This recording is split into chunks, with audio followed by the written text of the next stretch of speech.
Continue dialysis चलिरहेको छ। अब जति सक्दो चाँडो हामी ट्रान्सप्लान्ट गर्न चाहन्छौँ, तर हरेक कुराहरूले रोकिरहेको। हेलो साथीहरू, फेरि पनि आज म तपाईँलाई स्वागत गर्छु।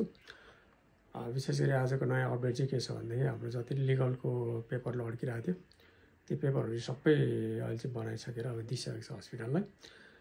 अब हस्पिटलले चाहिँ अब भेरिफिकेसनको लागि पठाउँछ जिल्लातिर, कहाँ पठाउँछ होइन, थाहा छैन मलाई त्यसको बारेमा चाहिँ धेरै। अनि त्यताबाट भेरिफिकेसन भएर आइसकेपछि अनि हाम्रो एउटा लिगल मिटिङ हुन्छ।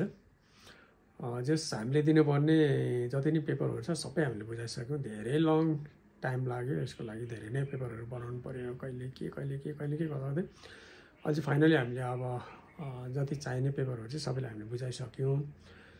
अब उहाँहरूले कति टाइम लगाउनुहुन्छ, अब कति समय लाग्छ, अनि त्यसपछि चाहिँ अनि नयाँ सुरु हुन्छ। जे होस्, अब हामीले जति पनि त्यो लिगलको लागि चाहिँ हामीले दिइसकेका छौँ। अनि डायलिसिसहरू पनि भइरहेको छ कन्टिन्यू, अहिले रेगुलर हप्तामा 3 पल्ट।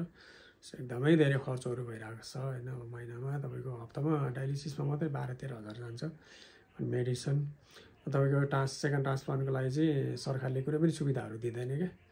त्यो भएको कारणले गर्दाखेरि अब यो एकदमै अब आफैले गर्नुपर्छ। त्यहाँमाथि तपाईँको अब सरकारी हस्पिटलमा कुर्न धेरै समय लाग्छ। त्यही भएर हामीले चाहिँ अब प्राइभेटमै, अब तपाईँहरूले भिडियोहरू हेरिरहनु भएको छ धेरै नै, हाम्रो अलिकति गाह्रो भएकोले गर्दा हामीले चाहिँ राम्रो डक्टर, प्राइभेट भन्दाखेरि हामीले राम्रो डक्टर चुज गर्नुपर्दाखेरि चाहिँ अब प्राइभेट हस्पिटलमा पुगेको छ। सो सबैजनाले हाम्रो लागि प्रार्थना गरिदिनु होला फाइनेन्सियली, अनि तपाईँको अब स्वास्थ्यको लागि विशेष गरी। अझै हाम्रो लिगल छ अनि एउटा अझै क्रस म्याचहरू दिनु बाँकी छ। र फाइनली लङ टाइम पछि चाहिँ हामीले पेपरहरू सबै उहाँहरूलाई बुझाउन सफल भएका छौँ।